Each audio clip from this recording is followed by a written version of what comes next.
Hello and welcome to Filmmates. I'm Lief. And I'm JJ. Here at Filmmates, we make use of both our film degrees and our real-life industry experience to analyze popular movies and shows on a more technical level. This week, we're taking a look at Game of Thrones Season 1. We wanted to break down a few other elements in specific. One of the things that I really want to talk about is the opening credits for Game of Thrones, because Game of Thrones is the first show I have ever seen to use its opening credits like it has. It is one of the first shows I've ever seen that actually uses its opening credits to convey new information to the audience that isn't just about who the cast is and who the crew is. It is, what they actually do is they go in a map around this world and they show you where you're going to be in and what's going on in those places. And they also show you physical changes like Winterfell burning or like things that are, but you see where you're at very well. And I also like the fact that they have the names and then they have the house that they're associated with. Yeah. Which is really interesting because it gives you kind of like a better idea of, that's that person. Yeah. And I like that. And I think it was very well done. I think it's just really good. I feel like more television should be making use of its opening credits like this. Like, this is a great way to like address the viewer directly and say, okay, here's what's going on here, here's what's going on here. And it also helps because this is a very big story with a lot of characters in a lot of different places. So it helps to reorient yourself a little bit, like, okay, here's where we're gonna be. Okay, here's where this is going to be, and it'll remind you of what's going on where, and it gives you a better idea of where these characters are coming and going. Like, the way this world is laid out is very important. Yeah, and there's sometimes, like, especially in Daenerys' storyline, where you go to new places and they don't really explain the name. Yes. And so it's good to have it in the beginning credits, like, oh, this is the place that we're in Essos, because then you can kind of, like, infer where we're at and what we're doing. I just also really like the animation of the opening credits. It is very well animated, I think. It's a nice bit of CGI editing, CGI animation. It's a nice bit of, My favorite part of it, though, is the tree. Yes, the tree. And it's like a good art style. It's just it's a really well done opening scene, and the music goes along with it very well. And like, it gets you pumped. Yeah, it gets you ready to go. And I like how it slightly changes. Yeah. With the changes in the world and the changes in where people are. Yeah.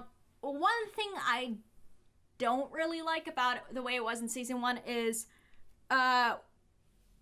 it's a nitpicky, it's petty. But when they go and they show you Vast Dothrak, I hate that shot. I hate it so much. They go upside down and they fly over and then they break the 180. It's like not even a Dutch angle. It's like a weird side. Like I hate that shot.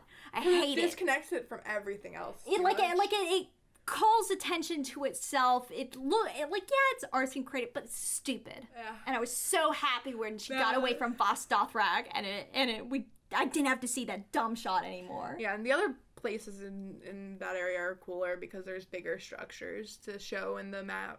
Yeah. And what's also cool is that it shows you a little bit more. You don't really get to see into a lot of these cities that Daenerys goes to in later seasons. So it's nice to kind of see what they look like on the map. But yeah, so that's the opening credits, and I think it's very well done. Yeah, I think more shows should use their opening credits like this. Yeah, the other thing we really like is the Tyrion. Okay, so shooting around Tyrion. Yeah, we wanted to kind of break down the way that they handle Tyrion. So Tyrion, if you haven't seen Game of Thrones, why are you watching this? Why are you watching this? This is a technical breakdown. This is not a review to tell you whether or not you should watch a show. Yeah, but they shoot very well around Tyrion, and in certain moments, like, I've noticed that if he's standing in a scene, he's normally at the low of the scene. Like, he's emotionally a certain way. Mm-hmm. And it's visually shot where he's more emotionally open to the person. Yeah, you can tell that and they shoot around his height very well. The cinematographer, like, it was a combination, because Tyrion is played by an actor who is, like, actually a little person. And Peter Dinklage. Peter Dinklage. And that provides a unique challenge. How do you shoot this character without making the shots look weird without having him be constantly at a low angle, without him getting cut off in weird ways. And they, to their credit, mastered it beautifully. They do a really good job of both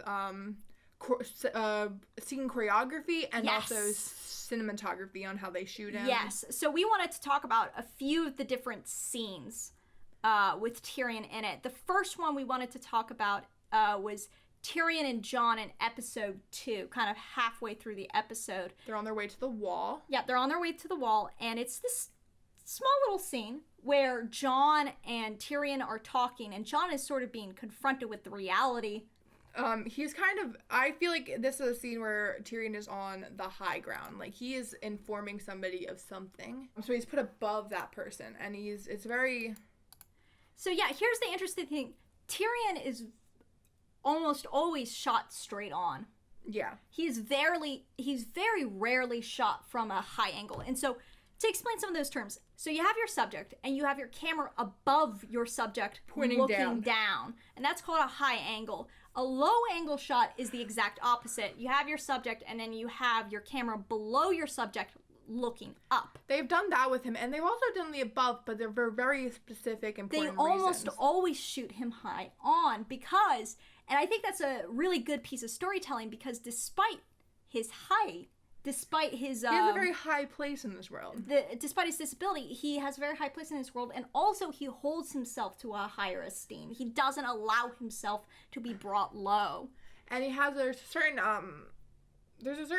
standard that the world sees him at. Like, he says that he is just treated the same as Jon, but there's, like, he is smart and knows how to get himself out of certain situations. I want to say he's always ends up on the good of those, but he does know how to manipulate things in his favor, and you can see it in how he presents himself. So yeah, in this scene, Jon is shot. The close up on Jon is shot from a high angle because it's him finally realizing, oh, the Night's Watch isn't what I thought it was. Nobody else warned me besides you and weirdly Jaime. But Tyrion is always shot straight on an even plane with him. He's not necessarily shot from a low angle because it's not like he's lording over Jon. But what's really interesting is when you cut to Tyrion's over the shoulder, they're both sitting down, by the way. When you cut to Tyrion's over the shoulder, he is physically higher up than Jon because they shot it on a hill. So Tyrion is higher up. I think he's on a tree trunk, actually, which is interesting. And they put him on, like, a tree trunk. And they also put, like, emphasis on his shoulders by giving him, like, a cloak that's a little bit... has, like, a higher lift on his shoulder above his, like, his head. So the way that they solved shooting with Tyrion here is to... And I actually think when they're doing his over the shoulder, Tyrion's on an apple box. Oh, I'm pretty sure, like, because sitting on a tree stump actually would be a pain in the butt. Yeah. Literally. Yeah. But you can see that Jon is still taller than he is because you're not quite over Jon's shoulder. You're kind of off the side of his arm just to shoot straight on. So the way that they solved shooting Tyrion here is they have them sitting. Yeah, there's also another scene where they do this with him and Theon when he comes back to Winterfell.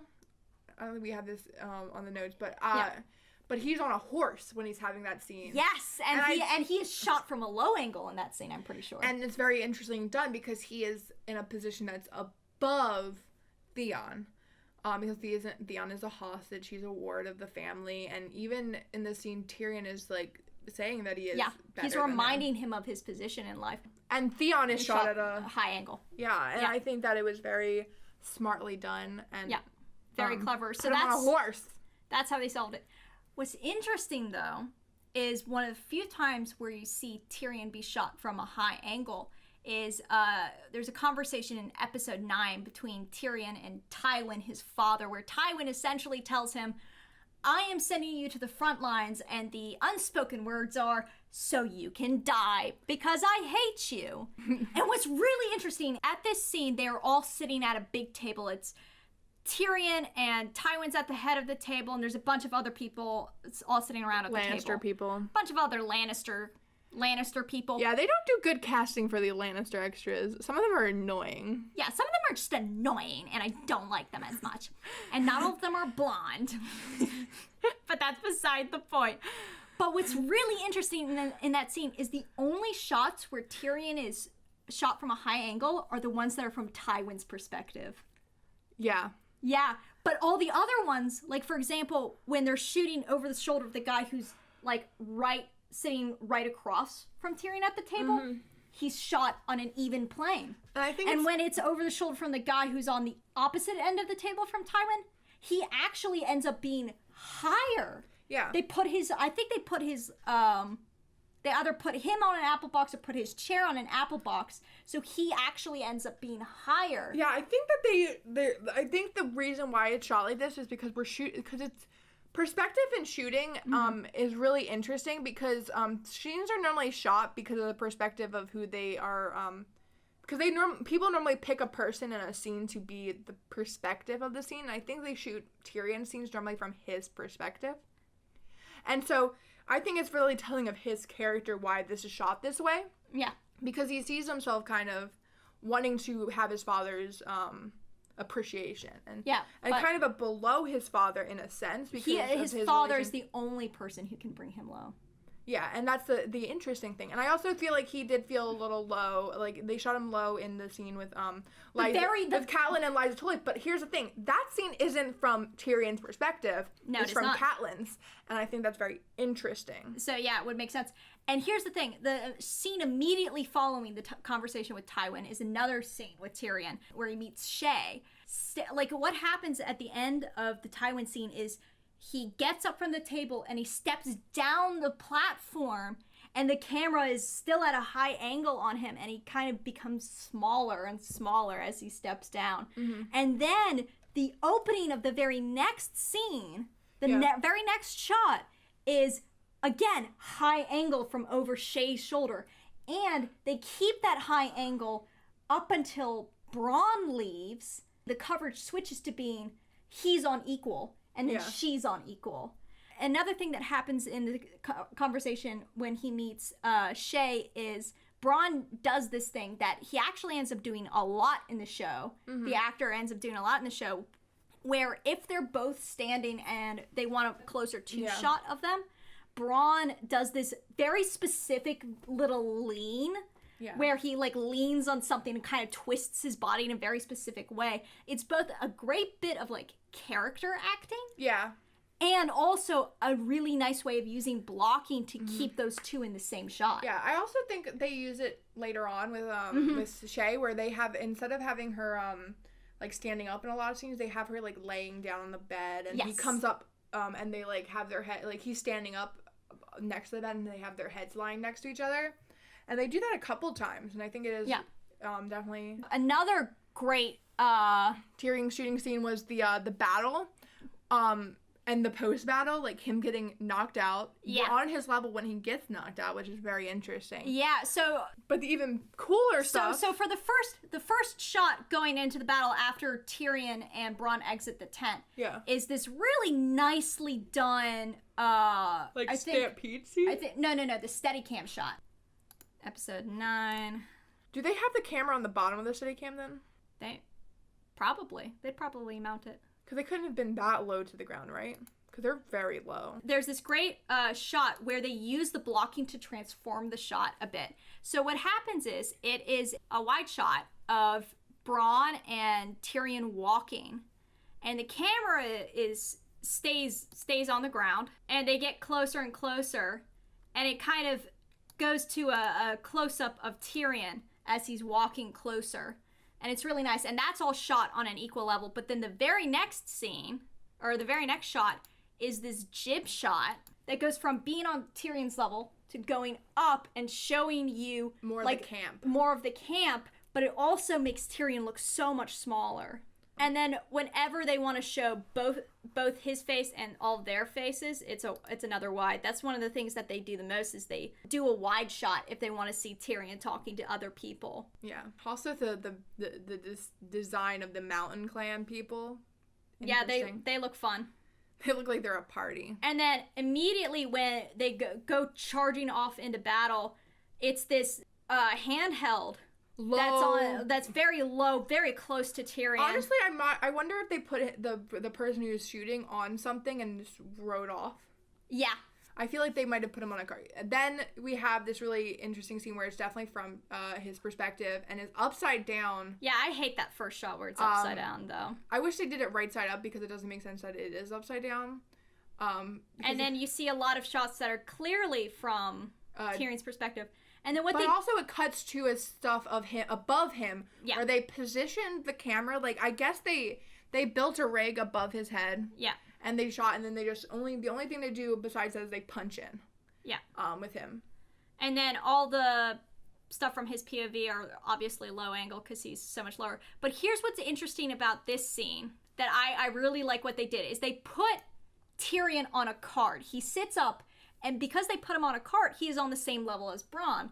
And then his father rides up, Tywin rides up, and he's on a horse in a bit of a distance. Giant, majestic war horse. A bit of a distance away. But unlike the previous scene where all of Tyrion's coverage was from a high angle, he is on an equal playing field more in this shot. Because Tywin just got punked by a kid. Because Tywin just got punked by a kid, and Tyrion's the one who looks better in it. Looks better. Even no matter how Tywin tries to spin it. And it's this well blocked out shot where you have on the right hand, you have Tyrion on the cart and Bronn standing next to the cart. And then on the left side, you have Tywin on this big horse.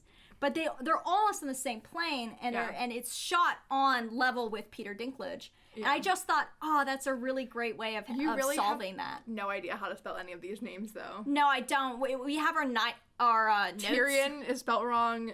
Cersei is spelled wrong. And well, I knew Cersei was spelled wrong. I don't care what their actual spellings. There's no A in Tyrion. There's no A in Tyrion? No. Is it an E? Oh. Tyrion. Tyrion. That makes sense. And Cersei is an S and not a C. Well. Bronn has two N's. I think they did that did that just to fuck with me specifically. I think they did that to make it different from Bran. Yeah, Bran and Bronn. Those names are too similar. I know. But can we please mention that Tywin's battle armor is impractical for battle because of the fact that he has a giant red sash. But here's the thing. He's gonna get ripped off that horse. Here's the thing. He's not on the battlefield. Exactly. Tywin, the armor is purely for show because Tywin has not. He said, like Tyrion says this. The one thing that's interesting to me though is that that they just had armor that fit Tyrion. Yeah, they just had armor that fit for Tyrion ready. They didn't know he was coming, but they just had it ready. Yeah, I would think that they would make that. They made that armor for him ages ago. And for Tywin ceremonial purposes. And Tywin just packed it along because if he comes, I'm throwing him on the front lines. Tywin is. Like we said, Tywin predicts the future. He's read the books. He's the Deadpool of this world. He knows that Tyrion's coming, and yet he's still disappointed when he lives. Does that mean you think that Tywin is going to outlive everybody? Oh, absolutely not. When do you think he's going to die? Well, he hasn't died yet. I think he's going to die in this season. Okay, the season that we're currently watching. So season 4, he says he's going to die. Yep. So the next scene that we wanted to break down is from episode 5. Okay. And it's this scene between Cersei and Robert because I think Cersei and Robert. This scene kind of demonstrates some of the problems with this season in the sense that the stuff that's going on set, really good. Actor chemistry, great. The writing was actually really good for this scene. I think that some of the writing in this season was a little clunky comparatively. A little bit, but you I can think tell that they were just trying to find the voices of the characters, and they did after the season. I thought here's the thing about the writing. I thought the pacing was pretty good. But I just think the character dialogue was sometimes... Whereas the pacing in season 2, I was less impressed with. I think the character dialogue was kind of off. They didn't have the voices for the characters quite right yet. No, they did not. And I think it failed the most with people like Jaime and Tyrion and Cersei and Daenerys. Yeah, this scene is an example of some of the best parts of the stuff that they're doing on set. All the shots are well constructed, they're well done, they make sense. The lighting in season 1 is gorgeous. Yes. It's beautiful. They just do, they just make a great use of diffusion. What I really like in this scene is that Robert is in shadow. Almost when he turns back to talk to Cersei. This is the last time Cersei sees Robert before Robert dies. There's also a nice part when he walks to the window and they have a light on his face then, and it kind of makes it really important because he's talking about his feelings for Lyanna, which I feel like is the only thing that he thinks is the good part of him. Yeah. And I don't think it is the good part of him because he didn't really know her. Yeah. But I think that he feels like a certain way about it in a way. And Cersei, it also brings back Cersei's his youth. The one in light, but she's got this great shadow over her, shadow and definition on her face. That it looks very dramatic. It looks very beautiful. And just the quality of the light is so nice. I like there's a very good contrast between their outfits too, where he's in a dark green, gold color, and she's in a pink, reddish colors, and I think that's contrasting of them, and he's dark hair, and she's light of hair, and it's all very, And the acting between the two is so good, and the writing, I think, is they capture really what they are in their relationship very well, is they don't like each other, they have an awful relationship, and they both know it, and they will both acknowledge it. And I think think very interesting. And I think, especially towards the end of the scene, which has the best editing in the scene, when she asks him about Ned's sister.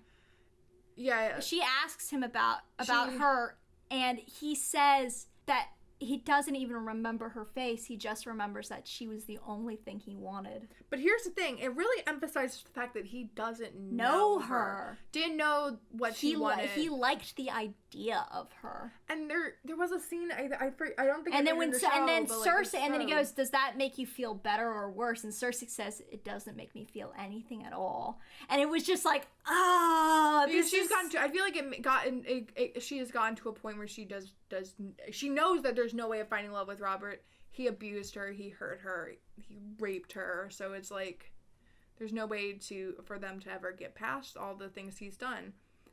And no matter saying that he loved Lyanna or didn't love Lyanna or whatever would have ever changed anything at this point. But I feel like that stuff would have changed things in the beginning. Yeah. And I like the part where she talks about how I did want you at one point. Yeah. And I think that is really telling of the fact that their relationship could have worked if Robert tried to make it work. Yeah. Because I feel like the thing about her, there's a bit of tragedy to Cersei's character, and it's really emphasized in this scene. And her frustration with the role she has been forced to play that she did not want. Because it's really emphasized that Cersei wanted to be the heir, wanted to be in Jaime's place and in Tyrion's place. Frustrated being forced into the role of being a woman. And you also see it again in the scene where she and Robert are having that fight about Ned, and she says, I should be the one in armor and you in the gown. And it is showing she sees that this isn't the role that she's designed for. Yeah. She's designed for leading, in her opinion, and that's very interesting. The scene is really good because the performances are really good. The cinematography is good. The lighting is very good. But it's also another good use of of a big room, of an airy room. Yes, there's a shot that's from behind Cersei. That's this very wide shot that shows this kind of very empty room around them. It gives you this and the lighting in it is really nice. It's very dramatic and it's just good. Good filmmaking. But then the editing ruins it. This is a scene that's overcut. They keep on cutting and cutting and cutting. And here's the thing. There's a scene in season 3 that is kind of similar to this scene. And it's a scene between Jaime and Brienne where Jaime's finally giving his side of the Kingslayer story. And it's the same sort of situation where it's well lit, well shot, and well performed. But the difference is the editing is much better because the edit lets the actors just act. It doesn't overcut it. I also think it's even more comparable to the scene between Cersei and Tyrion. Yes. When they're talking about Joffrey not being a good person. Yes. And how Marcelli and Tommen are good people, and so some good things have came from her and Jaime's relationship, and I think that was a very well shot, well done scene, and very good character acting. Yeah, great scene, badly cut. Yeah. Yep, and that's the unfortunate part. Editing can make or break a good film, and or a good, even whatever. I actually think it's a testament to the how good the actors are, that despite the editing, that scene still hits. Yeah, I mean, it's definitely not the best scene in the series. There's definitely better. Absolutely not. I think the best shooting in the entire series, and even the best editing, were the last 2 episodes. I think the last 2 episodes were the best and most well done of season 1.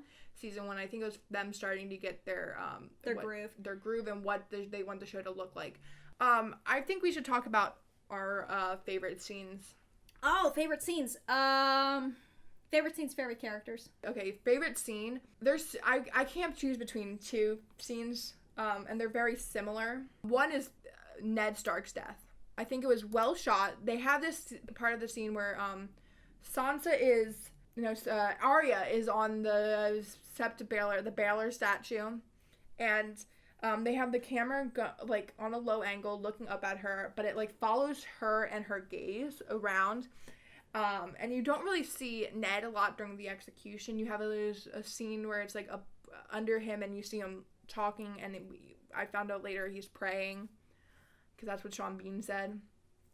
Then it cuts to you see Sansa, and you see the look and the motions play on her face, she thinks that he's gonna go to Night's Watch, and he's happy that he's gonna be free, and then the turn, and you see everything play on her face. Yeah. And it's played so well, and I like the fact that they don't stay on Ned. They kind of show the people around him, because you see what the fallout is gonna be. Yeah, they know this is a big moment. You see the look on Cersei's face, and she's shocked, and you see Barry's running, and you see the smirk on Littlefinger's face, and you're you see the distress and Sansa fainting, and you see Arya in the arms of the person who's gonna take her away, and it's all about them and where it goes from there. And you see the joy and the malicious joy on Joffrey's face. And you see, it's just about where are these characters who are here? Where does it go from there? It's not about Ned, because Ned's story is over.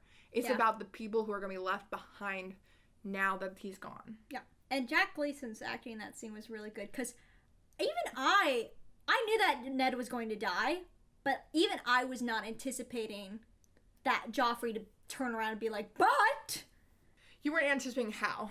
Yeah, that was the, and I think that's what makes that scene so good. There's also this beautiful part, the sound after his head gets cut off, all you hear is the slice. Yeah. And you hear I think it's birds above. You look up, and it's from Arya's perspective, and there's birds flying. Yeah. And I think that's such well done sound design. There's not a lot of amazing sound design ever. The sound design is really good, but it's because you can't tell. But this is one aspect where you could tell, and it's important. Yeah. And emphasizes something. Also, we already talked about the other 2 of my favorite scenes, which were Robb and Catelyn after, and the Tyrion scene, just the shooting of the Tyrion scene after the battle. Yeah. What were your favorite characters, though? At this point, I think my favorite characters were, I like Sansa, and but that's a lot to do with the fact that I read the books. Mm-hmm. I really, really like Sansa, and I also really enjoy Sophie Turner's acting. The show made me like Arya way more than I even did in the books. Yeah. Because I think Maisie Williams' acting is amazing. And I also like Samwell. I like Sam on the wall. He doesn't do much, but he's adorable, and I think that he would be he's a good boy. He's a good friend to Jon, and he is gonna guide he should Jon. Be a Meister. You think he should be a Meister? I think he would do very well as a Meister. Yeah, do you think that the Meister at the wall is gonna die then? He's getting old. He is getting old. If he doesn't... If he doesn't die, the actor's gonna die.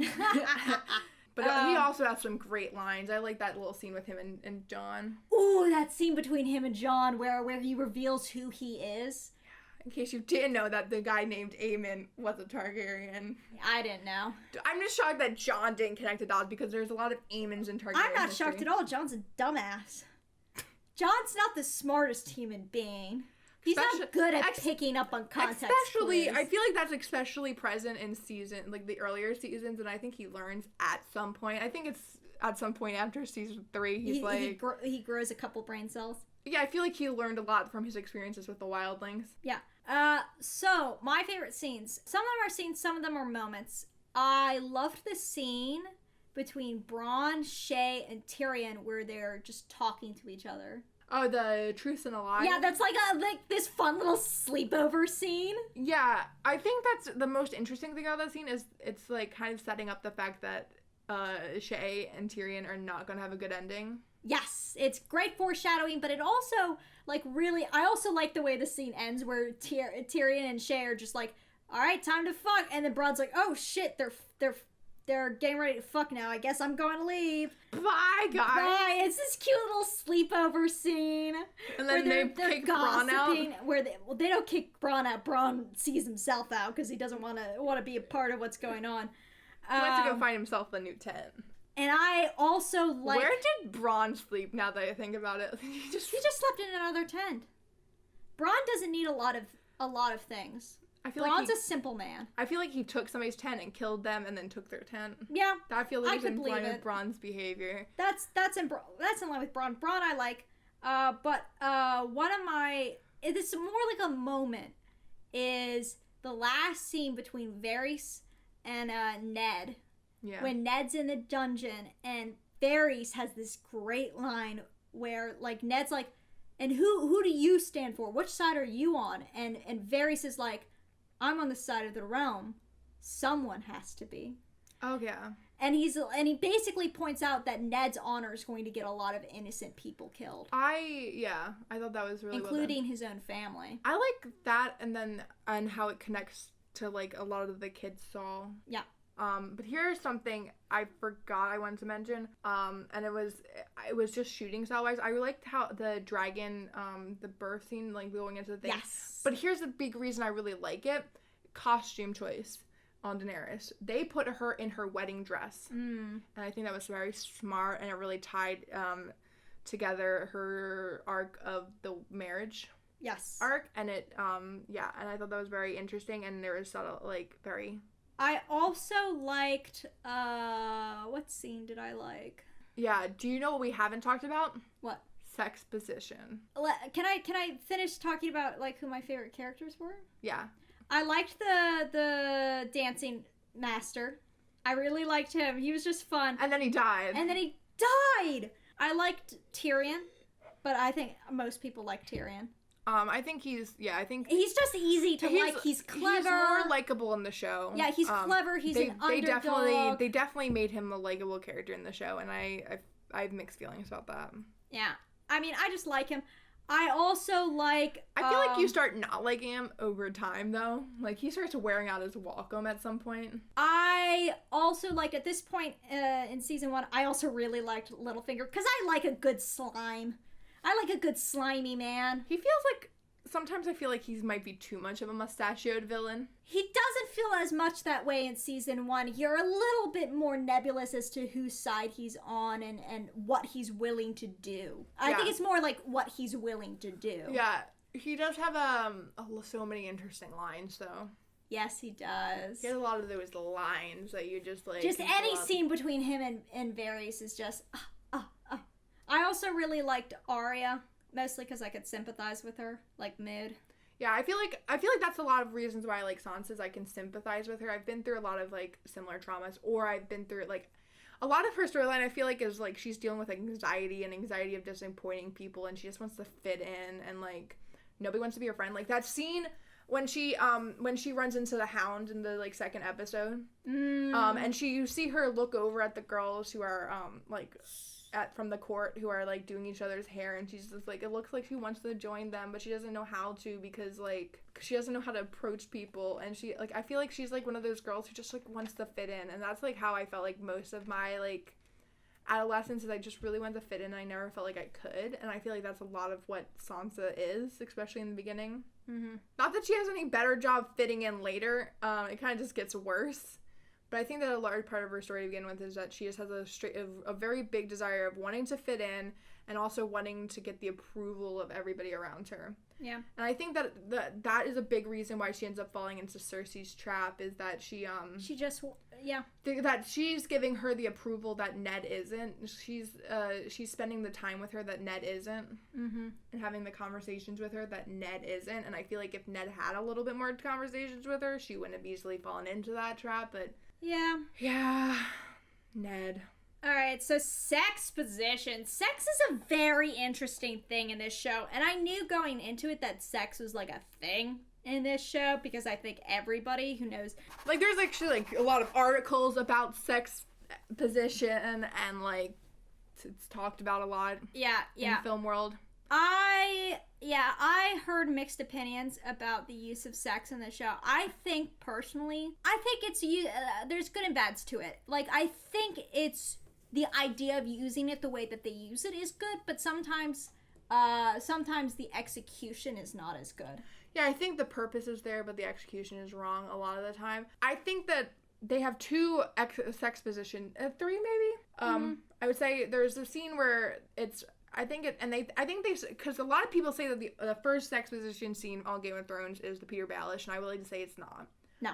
Because I see there's a lot of exposition in the scene between Viserys and Doria, the girl who is tied with Dany. And that's a really good scene. Yeah. And I think that it really shows a lot about his character, and it also shows who she is and her past. Yeah, and I think it also strikes like a good... It shows how he views people beneath him. Yeah, and I think it strikes like a good balance of the amount of like sex to like dialogue, because whereas with the Littlefinger scene, I was just like, okay, you're just trying to distract us from the information he's giving, and it felt like this weird. It's also, and it was shot weird. And it's supposed to be like two women having sex, but it's definitely shot from the male gaze because it's shot from Peter's perspective. Which isn't necessarily wrong to do, because it does show how he views these women. As props. He doesn't even view them necessarily in a sexual sense. Yeah, but he sees them as a commodity, something that... Because he also has a really interesting line in the beginning with, I forget who he says it to, I think it's Ned, where he says, whores don't sink. Yeah. And I think that really shows what kind of character is. He is all about the investment that he's making, and like what his bottom line is, and that's very important to his character. I think it's very interesting when they use sex not as just a means of like distracting you while they're conveying information, but also there's a huge distinction between sex itself conveying information. Like, for example, the sex scenes between Tyrion and Shay are very different from, say, a lot of the earlier sex scenes between... Which may or not be considered sex. These scenes between Khal Drogo and Daenerys. Well, rape scenes, let's be honest. Yeah, the first two are definitely rape scenes, and then they move into love scenes, and they're... And also the sex positions that they use are different. Yeah, but I feel like there's like this weird dichotomy between like fucking a woman doggy style and fucking them both facing each other. But I also feel like there's a certain amount of like, you should have a kiss before sex. In sex scenes that are very important. I feel like if you have like kiss in between us in the middle of a sex scene, it kind of takes something out of it. If they don't have a like initial like build up, there's something wrong with it. Like it's not a love scene, it's a sex scene. Yeah. I think there's Game of Thrones does a very good thing about how distinguishing sex scenes from love-making scenes. Yes. And that's really important. And you see it way more later on, because like you have characters like Talisa and Rob, who have very obvious lovemaking scenes. Dany and Daenerys and Khal Drogo's sex scenes later on. Yeah, you that's can obviously actually tell there's like a love. transition there. You can You see also the transition where she like fully kind of like becomes taken in by the Stockholm syndrome of it all, and like decides that she loves Khal Drogo, and they have the sex scene. Like, that's actually marked by a sex scene. Yeah, I feel like so many of the sex scenes are definitely... and that sex scene is lit differently. Yeah. And all the scenes all the more intimate scenes between them afterwards are also lit very differently. Yeah, here's the very interesting thing. I feel like sex scenes, they don't light faces very well in sex scenes. Whereas when they're lovemaking scenes, the faces, you can see a lot of the detail and the emotion and the expressions. And the skin almost glows. There was like this one scene between... it's not a sex scene, but it is an intimate scene where both Khal Drogo and Daenerys are like naked, and they're talking about their child. And I think they put a filter over the lens because the skin almost glows, and you can do that with so their glass I don't filters. think they did it in post. It has been It was definitely an in-camera thing. It looked like a filter. So there are glass filters that you can put over your camera lens, and you know sometimes they can't see you, right? Yeah, I know they can't see my hand motions, but I'll do them anyway because it helps me when I'm talking.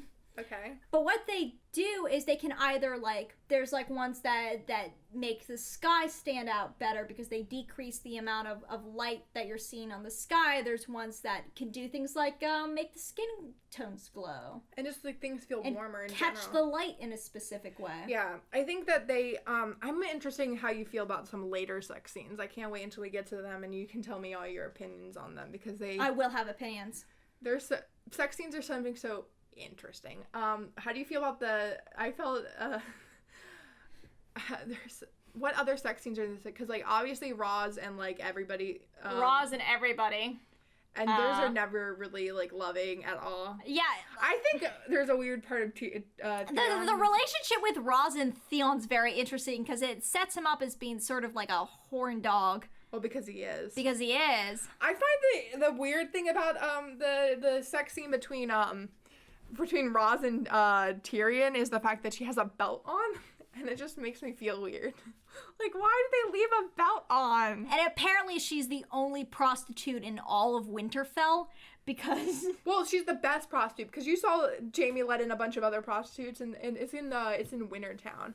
And you saw Jaime let in a lot of them, but she's the best. She's the best. And then she leaves. Because she has better promises in King's Landing that do not go well for her after all. No, they do not. She goes on an incline and then she just drops. She crosses the wrong people.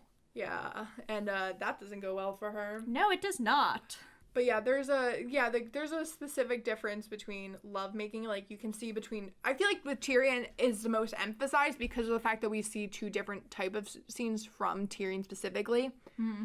Because you have the scene he has with Roz, where they do talk, but it's definitely it's not a lovemaking scene. Yeah, no, it's like banter. Yeah, and then it's good banter that also tells you who he is because that's our introduction to him. Yeah, and you also, like, I feel like I feel like kissing as a prelude to sex is very important. Mm-hmm. If you're having sex and there's no on-screen first kiss, it's very, it's not setting up for good things. Yep. But what's interesting about the first sex scene with Tyrion and in comparison to sex scenes between women and other people in the show, well, specifically other people in the show and, like, prostitutes, is Tyrion treats them differently. Like, it's, like, not as violent or as just, like, rough and brutish. Yeah. It's, like, a little bit more conversational. It's a little bit more... Yeah, they definitely do that on the TV show, that they have it, like, very, It tells you right away that maybe this guy's a little bit different from your average horn dog. Yeah, and here's the very interesting thing, is that happens somewhat with Jaime in the book at some point, and it's a very, like, you're like, wow, you grew as a person. Wow, you grew as a person. Whereas you have that moment with Brienne is where he grows as a person. Yeah, but I feel like it has both. Oh. But it just is a proof that Brienne's influence is good.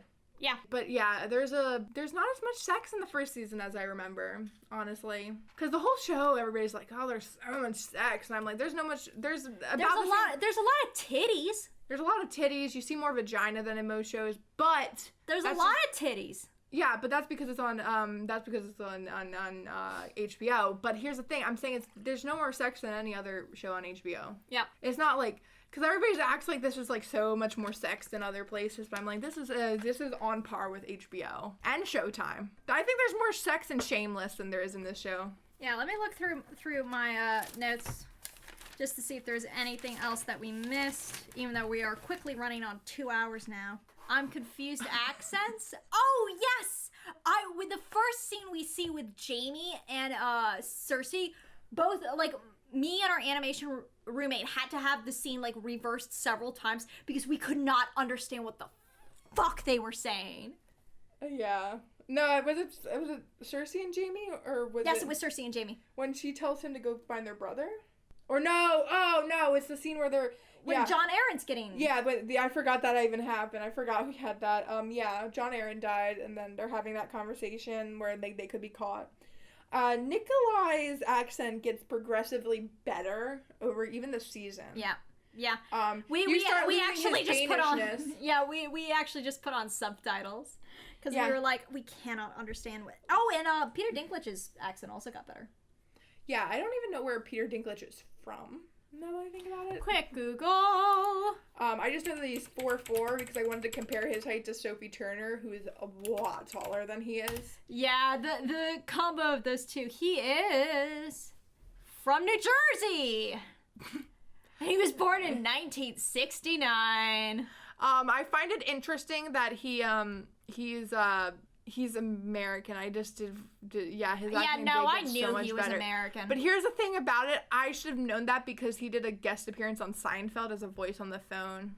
One of my notes, the first shot was, like, the first scene of the show is shot at a 60 FPS for some bizarre reason. Yeah, Why did they, like, there was no, like, I could not see the artistic reason to shoot at 60 FPS. What scene was that? I always go to the second scene as reference for what the... No, it's the first scene. No, I want to know what the first scene is. Oh, the first scene is the Night Watch going through the wall. Oh, yeah. And then meeting the White Walkers. Yeah. I also really like that scene. They think they did that very well. Yeah, but it was I think it was shot scene. very... I think it's for the snow. Why was it shot at... Oh. They wanted to capture the snow a certain way, and I think they shot it at that, because that would make sense, right? Yeah. I mean, it could also just been experimental. That's not like a... Well, actually, yeah, if it was shot at 60 FPS, you could export it as... I feel... You could export it at a different frame rate. What do people set their TVs to? 24.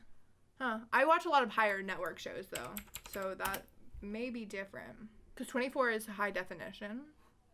Yeah, 30 FPS, and then 24 is another one. 30 is the one that I normally work with. I've worked with 24 a lot, but Well, more accurate to say I work with 29.97. People switch because people change frame rates in post. Yeah, you can do that. If you shoot at a greater frame rate, you can change. Because they do have stuff that's like that they did shoot in slow motion, definitely. That might have been it. 60 frames per second is a good frame rate to shoot at if you're planning on doing slow motion. I wouldn't be shocked if they did do it purposely for slow motion, then they didn't do slow motion. Yeah, and then they didn't do it. But why would they do that and then not? Because it's not like they don't ever use it ever again. I know. I don't know. I think they made. So what if they wanted to set it apart from everything else?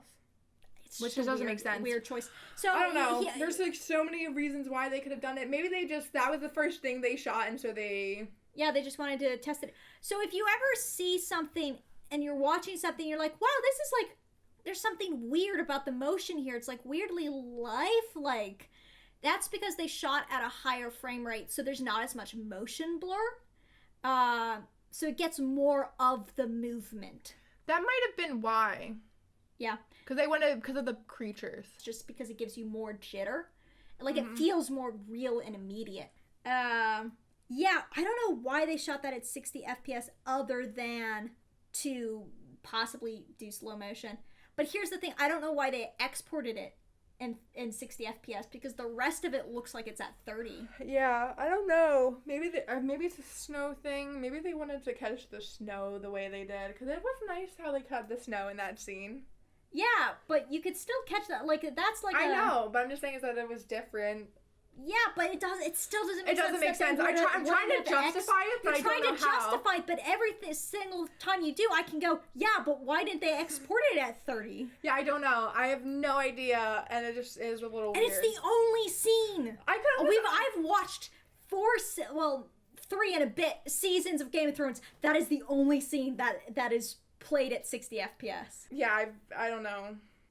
They might do a slow motion scene at some point. I forget. Yeah, there's a couple of bits. They should, with the White Walkers. Yeah. I want some slow motion White Walkers. Yeah, that'll look good. Apple box. Why did I say shut up, Joffrey, and then apple box? Oh, they put him on an apple box because he's short. Oh, yes, in the scene where he's talking to Sansa. It was Even in season 1, they put him on an apple box. Yeah. Bye, bitch. Why did I say bye, bitch? Oh, it's because that was Viserys dying. Yeah, they do. Sophie Turner is so tall. I also made the comment, Jon tries to break his vows every 5 seconds, because that's what Jon does in season 1. Sophie Turner is 5'9", and I feel like in the beginning she might have been 5'7". She was still really tall. She was a really tall child, and so she towered over everybody, including Joffrey. It's funny that they had to put him on they probably put him on a small apple box, but they definitely bumped him up at least an inch. They do the same thing with other actors around her later on, because they're like, yeah. Or I wonder if any of them put them in Robert Downey Jr. shoes. Have you seen the? They should. Do you know who they should put in Robert Downey Jr. shoes? Kit Harington. They should, because Kit Harington's shorty. He's a manlet. So for context, Robert Downey Jr. is a very short actor. So there's this great look up Robert Downey Jr. tall shoes, Marvel or Avengers or something like that, because what Marvel does to solve the fact that Robert Downey Jr. is noticeably shorter than all of his co-stars is they put him on these, including Scarlett Johansson, who's not even that tall of a woman. They put him in these ridiculous looking platform shoes that are basic, like he's walking. I don't know how he walks in them. But they could even, for Game of Thrones, because they wear boots all the time, they could easily hide a little lift. Yeah, you can hide a lift in the boots. So, final thoughts on season 1 of Game of Thrones. Go. It was good. The last 2 episodes were the best. They did a good job of setting up the story. They haven't found their voice at this point, but they will soon, hopefully. Hopefully. They got there eventually. I think in season 2 at some point they kind of clicked. So, my thoughts. I ended up liking Game of Thrones a lot better than I thought I would. Because I was under the impression, I'm not a huge fan of, a lot of very, sex-filled, gory stuff. That's not my thing. I like more, action-y type shit and, just weird, random shit. You're like a Marvel comic book type person. Yeah, I like a good action flick. And then sometimes the occasional random weird thing will really appeal to me. I really liked the Battle of Algiers. And you also really liked The Shape of Water. I haven't seen that movie. I just want to, because I've been obsessed with it ever since the trailer came out, and then I just never actually went to see it. We have it. We have The Shape of Water in our house. Well, I guess we're gonna have to watch it. Just go fucking watch it right now. We should watch it soon and do it as a pretentious movie. We should. We should also do Mean Girls. We are going to do Mean Girls. Soon. In fact, we're doing Mean Girls next week. Yep. We have to watch it. But we have to watch it. If we can take a break from Game of Thrones, we will watch it. For 5 seconds, we'll watch it. Yeah. So, I ended up liking Game of Thrones a lot better than I thought I would like. And a lot of the issues that people raised about Game of Thrones, I did not see as much. Some of the sexism. I understood that this was a world in which this was taking place in. And it wasn't like this was an unquestioned part of the world. The narrative does question it, especially with, Cersei's character and Arya's character. I feel like a lot of the sexism that's brought up, some of it is just because of the show in general, but some of it is also brought up because of the adaptation losing some parts of the female characters, and I feel like that's a bigger thing sometimes. Yeah. So it's like that. I think my biggest concern with regards with the feminism is that it is white feminism.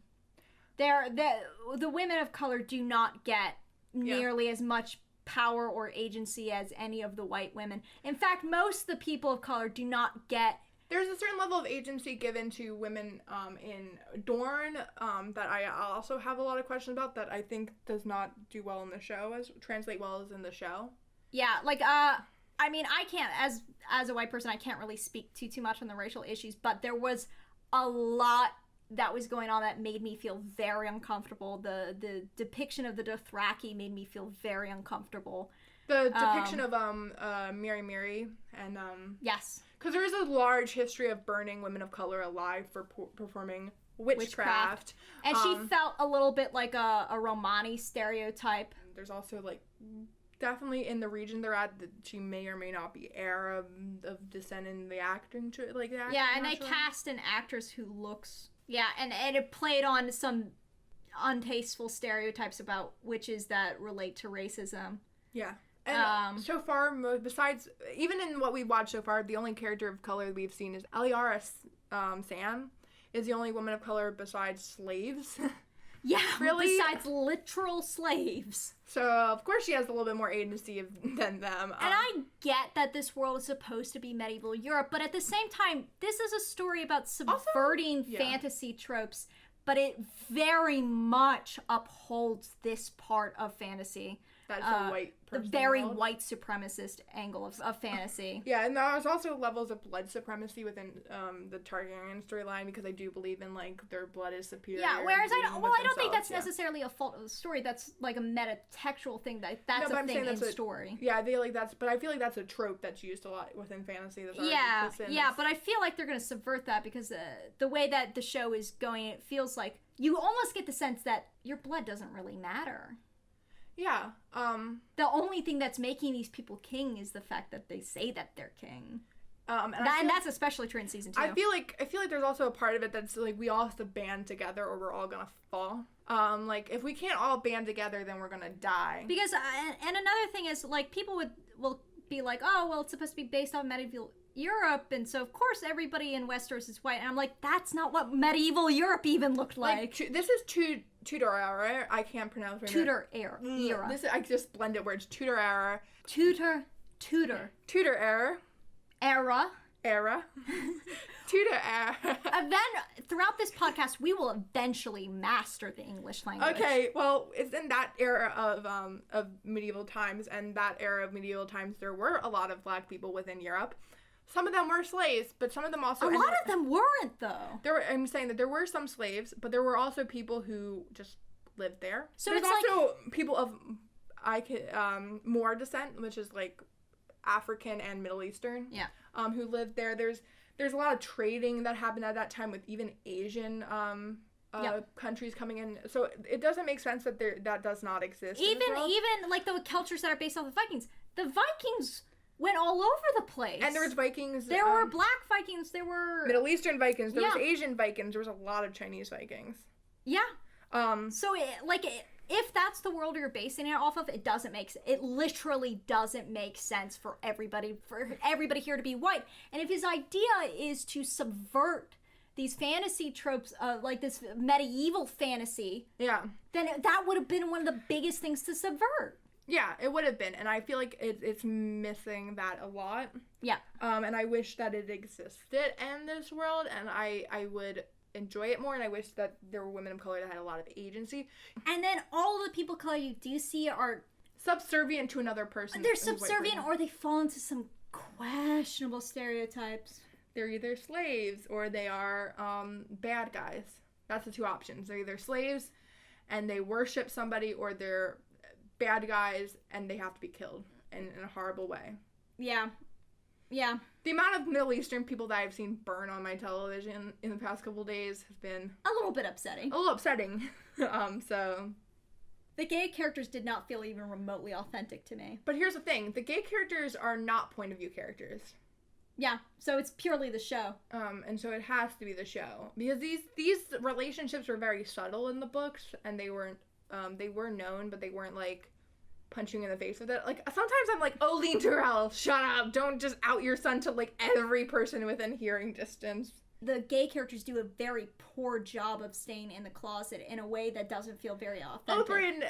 Oberyn Martell doesn't want to stay in the closet. He is out and about and doesn't give. Well, he's also from a culture that doesn't give a shit. He also will poison you if you care too much.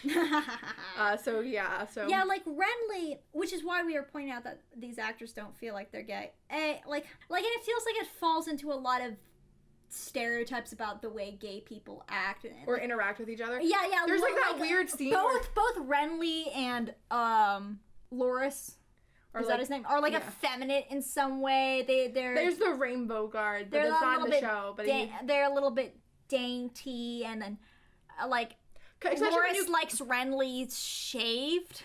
There's also like a weird part of it, like that Renly is the more effeminate of his brothers, and it's very much pointed out. Yeah. A lot, and I find that. But I find it strange, even like considering the way his brothers act and the way he must have been raised. Like he's also like a more emotional. Yeah, and the way he must have been raised. Yeah, he can have all that thing, but if it had been me, I would have tried to like fit in. Yeah, but here's another thing to think about is he was raised basically by Stannis and Robert because of the fact, and like caregivers, because his parents died when he was really young, and so therefore you would think that he would be more, he would adopt more of their kind of, like I could see him being like more of the thoughtful one, and I could see him being more in tune with himself. But some of the scenes were just like over that, like went a little above it. I think that I like the fact that he was the one talking the most logic in season 1 to Ned. Like he was dropping some hard truth bombs on him about how he needed to deal with things that he did not take into account. Yeah, but and being one of the few people who isn't ruled by his like being a warrior and killing and death. And of course Loras is from the house that's all flowers, and he wears flowers. That was too much. Yeah, that was so too much.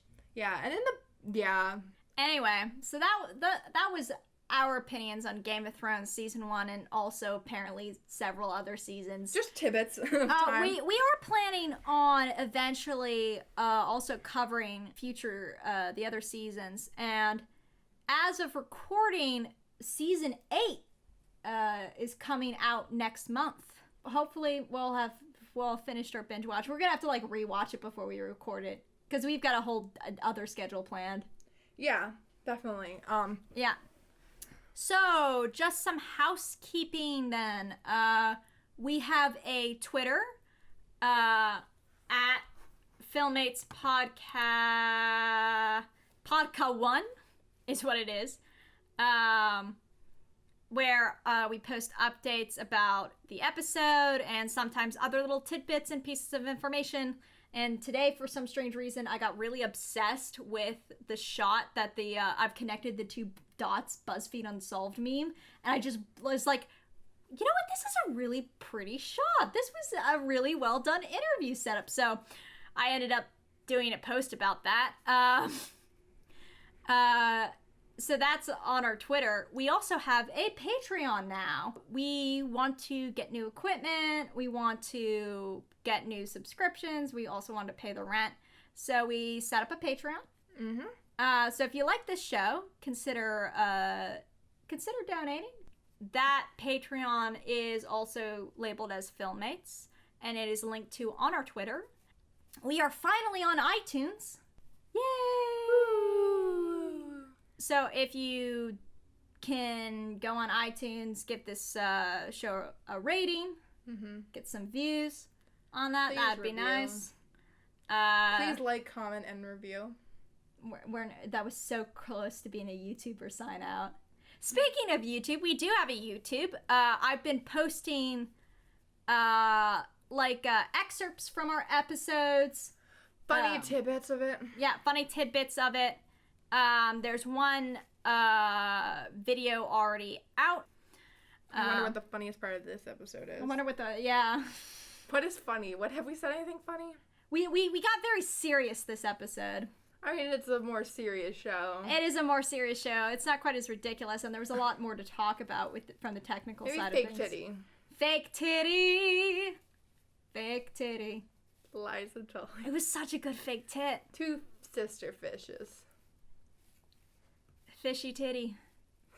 But fish don't have titties and don't bring and up they never should. Oh my god, that Photoshop picture somebody has put out that wasn't Photoshop, that was a CGI. Like, that was a CGI animation. Why did somebody make that? Because animators are too horny and they should not be allowed to. There should be no sexy fishes in the sea. Maybe a couple mermaids if you're into that. Yeah. So that's our Twitter and our Patreon, and our YouTube is also Filmmates Podcast. If you have any questions or recommendations for stuff for us to cover, like if we've said something in the show and you're like, hey, I don't really know what that is that you mentioned. Like, we kept talking about apple boxes, which are boxes. They're just boxes. They come in different sizes. They're just these wooden things. They're just wooden boxes that people stand on, or they put things on to make them a little higher. Yeah. And there's different sizes of them. And then people in the crew steal them to sit on them when they shouldn't be. Constantly. So if you have any questions or you want us to take a look at something, you can email us at filmmatespodcast, that is FILMMATESPODCAST @gmail.com. So that looks like it's it for this episode. Again, next week we are going to be covering the movie Mean Girls, a very different thing from Game of Thrones. Well, actually, it's very much like Game of Thrones. Think about it. Everybody's trying to kill each other for the top spot. Everybody's, yeah.